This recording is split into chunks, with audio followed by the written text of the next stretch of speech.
বংশমর্যাদা সম্পন্ন কোটি টাকার গরু কিংবা 15 লাখ টাকা দামের ছাগল, এরকম বেশ কয়েকটি ইস্যুতে এই মুহূর্তে দেশ জুড়ে আলোচিত এবং একই সাথে সমালোচিত নাম সাদিক এগ্রো।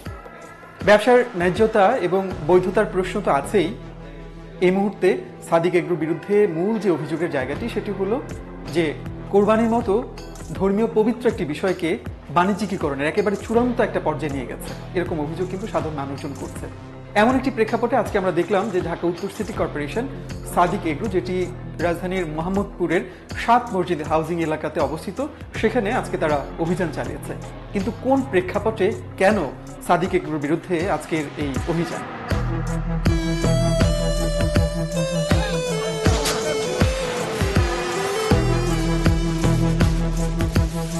সাদিক এগ্রোর যাত্রা শুরু হয় 2010 সালে। তখন বলা হয়েছিল দেশের মানুষকে উন্নত মানের মাংস এবং একই সাথে ডেইরি প্রোডাক্ট তারা সরবরাহ করতে চান, সেই প্রত্যয় নিয়ে মূলত সাদিক এগ্রোর যাত্রা শুরু। এবং সেই সময়টাতে একেবারে ছোট পরিসরে মোহাম্মদপুরের যে রামচন্দ্রপুর খাল রয়েছে তার ঠিক পাশেই সাদিক এগ্রো তখন গড়ে উঠেছিল।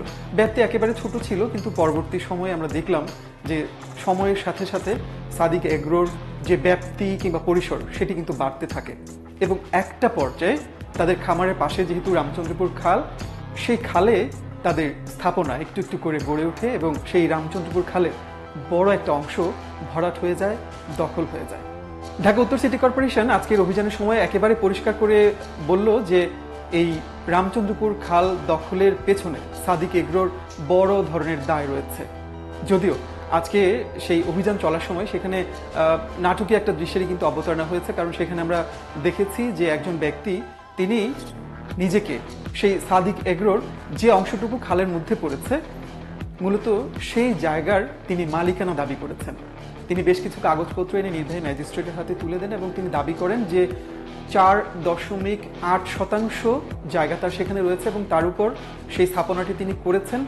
সেই স্থাপনাটি মূলত সাদিক এগ্রোর কাছে তিনি ভাড়া দিয়েছেন। অর্থাৎ আজকে নতুন একটি তথ্য বেরিয়ে এলো যে সাদিক এগ্রো যে অংশটুকু রামচন্দ্রপুর খালের মধ্যে পড়েছে সেটি তারা ভাড়ায় এতদিন আসলে পরিচালনা করতেন। সাদিক এগ্রো আমাদের কাছ থেকে ভাড়া নিছে, আমরা তাদেরকে ভাড়া দিছি, জাস্ট এতটুকুই, এর বেশি কোনো সম্পর্ক নেই। আমাদের এই প্রায় 5% জমির ভাড়া দিতেন উনি 25,000 টাকা মাসে। নির্বাহী ম্যাজিস্ট্রেট লম্বা একটা সময় ধরে সেই কাগজপত্র বিচার বিশ্লেষণ করেন। শুধু ঢাকা উত্তর সিটি কর্পোরেশনের নির্বাহী ম্যাজিস্ট্রেটই নয়, সেখানে ঢাকা জেলা প্রশাসন, পানি উন্নয়ন বোর্ড তারাও কিন্তু সেখানে ছিলেন।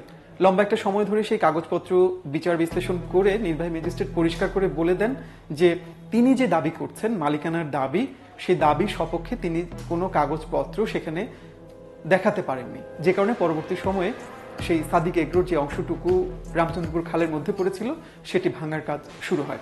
সাদিক এগ্রো এখানে হচ্ছে যে পানি দূষণ করছে, মাটি ভরাট, এখানে হচ্ছে গরুর ব্যবসা, আমরা তাদেরকে নোটিশ করেছি। আমরা কিন্তু জমির মালিককে আমরা খুঁজে বের করতে, এখন জমির মালিক এসেছে, উনি বলছে শুধু নোটিশ তো উনি যাকে লিজ দিয়েছে কিংবা ভাড়া দিয়েছে ওনার কাছে ওনার জানার কথা। মূলত গত রাতেই এই অভিযানের খবরটি সাদিক এগ্রোর কর্মীরা তারা জেনে যান, যে কারণে আজকে সকালে আমরা যখন স্পটে যাই, যাবার পর আমরা দেখি যে অংশটুকু অবৈধভাবে গড়ে তোলা হয়েছিল বলে সিটি কর্পোরেশনের অভিযোগ, সেই জায়গাটুকুতে একটা অফিস, তার ঠিক পাশেই ছাগলের 2টি শেড এবং তার পাশে গরুর একটি শেড। আমরা গরুর যে শেডটি রয়েছে সেটি একেবারেই ফাঁকা পাই, তবে ছাগলের শেডটি কিন্তু ভর্তি ছিল এবং সেখানে অনেকগুলো ছাগল ছিল এবং সেই শেডের মধ্যেই সেই আলোচিত 15 লাখ টাকা দামের যে ছাগল সেটি কিন্তু আমরা সেখানে দেখতে পেয়েছি সকালের দিকটাতে। এবং সেই অবৈধ যে অংশটুকু রয়েছে তার ঠিক পেছনেই সেখানে অনেকগুলো রিক্সা গ্যারেজ এবং বস্তি ঘর ছিল। গতকাল রাতেই যেহেতু সেখানকার বাসিন্দারা জেনে যান যে এখানে সিটি কর্পোরেশনের একটি অভিযান আসতে পারে, সেই খবর পেয়ে তারা আজকে সকাল থেকে আমরা দেখেছি যে তাদের যে স্থাপনা যেগুলো ছিল সেগুলো সেখান থেকে সরিয়ে নেন। তবে সাদিক এগ্রোর যারা কর্মী ছিলেন তারা একেবারেই নির্বিকার ছিলেন এবং তাদের সেই স্থাপনা সেখান থেকে সরিয়ে নেওয়া কিংবা কোনো ধরনের ব্যবস্থা নেওয়া সেরকমটি কিন্তু আমরা দেখিনি। মূলত 11:30টার পর থেকে একেবারে জোরালোভাবে সেই অভিযানটি শুরু হয় এবং আমরা একেবারে শুরুতে দেখি যে সাদিক এগ্রোর যে অফিস রয়েছে সেটি ভেঙে দেওয়া হয়, তার পাশে ছাগলের যে শেড রয়েছে সেগুলো কিন্তু একে একে ভেঙে দেওয়া হয়। সেই সময়টাতে যেহেতু শেডের মধ্যে ছাগল ছিল, আমরা দেখেছি যে খামারের যারা কর্মী ছিলেন তারা সেই ছাগলগুলোকে সেখান থেকে সরিয়ে পাশের একটি খালি প্লটে সেখানে নিয়ে যান। আজকে এই অভিযান চলার সময় সাদিক এগ্রোর যিনি মালিক রয়েছেন মোহাম্মদ ইমরান হোসেন, তাকে একবারের জন্য কিন্তু আমরা সেই তার খামারে কিংবা যেই জায়গাতে উচ্ছেদ চলছিল সেখানে আমরা দেখিনি। তবে খামারের বেশ কয়েকজন কর্মী নিজেদেরকে সেখানকার ইনচার্জ কিংবা ম্যানেজার দাবি করে গণমাধ্যমের সাথে কথা বলেছেন এবং তারা এই অভিযানের তীব্র বিরোধিতা করেছেন। বলেছেন যে ছাগল কাণ্ডের জের ধরেই মূলত আজকের এই অভিযানটি সিটি কর্পোরেশন পরিচালনা করেছে এবং তাদেরকে কোনো ধরনের নোটিশ দেওয়া হয়নি। জেলা প্রশাসক এবং পানি উন্নয়ন বোর্ড তারা দুই পক্ষ এসে তারা তাদের জায়গাতে যে স্থাপনাগুলো ছিল সেগুলো সরাই দিয়ে তারা তাদের মতো জায়গা ডিমার করে দিয়েছে। মালিক পক্ষ যে ল্যান্ড ওনার সে আমাদেরকে সেইভাবে জায়গাটা বুঝাই দিছে, আমরা সেইভাবে আমাদের শেডটা ভাড়া নিছি। খামারে কিছু হবে না, আলহামদুলিল্লাহ। খামার কি হবে? সাদেক এগ্রো কিছুই হবে না। আর আপনারা ছাগল নিয়ে পড়ে আছেন, পাকিস্তানের দুটো ছাগল বেচছে 44 লাখ টাকা, আমার ছাগল আমি 50 লাখ বেচবো। আমরা কি জোর করে কাস্টমার আনছি?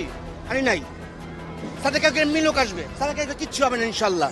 ঢাকা উত্তর সিটি কর্পোরেশনের নির্বাহী ম্যাজিস্ট্রেট এবং সেখানকার আঞ্চলিক যিনি নির্বাহী কর্মকর্তা রয়েছেন তিনি পরিষ্কার করে বলেছেন ছাগল কাণ্ডের সাথে আজকের এই উচ্ছেদ অভিযানের কোনো ধরনের সম্পর্ক নেই। কারণ রাজধানীর যে খাল রয়েছে সেগুলো বিভিন্ন জায়গায় দখল কিংবা ভরাট হয়ে গেছে, সেই খাল দখলমুক্ত করবার জন্য নিয়মিত তাদের এই অভিযান চলে। সেই নিয়মিত কার্যক্রমের অংশ হিসেবে তারা আজকে মূলত সেই সাত মসজিদ হাউজিং এলাকাতে গিয়েছিলেন, যেহেতু রামচন্দ্রপুর খালের বড় একটা অংশ দখল হয়ে গেছে। এটি সাদিক এগ্রোর বিরুদ্ধে একার কোনো অভিযান নয়, কোনো প্রতিষ্ঠান বা ব্যক্তির বিরুদ্ধে অভিযান নয়, মূলত এটি খাল যারা দখল করেছেন তাদের বিরুদ্ধেই এই অভিযানটি হয়েছে বলে নির্বাহী ম্যাজিস্ট্রেট আমাদেরকে নিশ্চিত করেছে। না, ছাগল কাণ্ডটাই তো আমরা মিডিয়াতে দেখেছি এবং সিটি কর্পোরেশনের তরফ থেকে যেটি পরিষ্কার করে বলা হচ্ছে যে প্রাথমিকভাবে তারা অবৈধ স্থাপনাগুলো সেখান থেকে উচ্ছেদ করবেন এবং পরবর্তী সময়ে সেই দখলকৃত জায়গাটুকু তারা খনন করে খালের স্বাভাবিক যে পানির প্রবাহ সেটি তারা ফিরিয়ে আনবেন। আজকের এই উচ্ছেদ অভিযানের পর নতুন করে যে প্রশ্নটি আরও একবার সামনে চলে এলো সেটি হচ্ছে যে সাদিক এগ্রো একদিনে তো এই খাল দখল করেনি, ভরাট করেনি, রাতারাতি আসলে তারা কোনো স্থাপনা সেখানে গড়ে তোলেনি। তাহলে সরকারি এমন কোনো সংস্থা কি সেখানে ছিল না যারা এই সাদিক এগ্রোর দখল কিংবা ভরাট ঠেকাতে পারে? কিংবা সাদিক এগ্রো এই মুহূর্তে যে বেপরোয়া মনোভাব নিয়ে তাদের ব্যবসায়িক কার্যক্রম পরিচালনা করছে সেটি দেখভাল করবার জন্য কি আসলে কোনো সংস্থা বা প্রতিষ্ঠান নেই?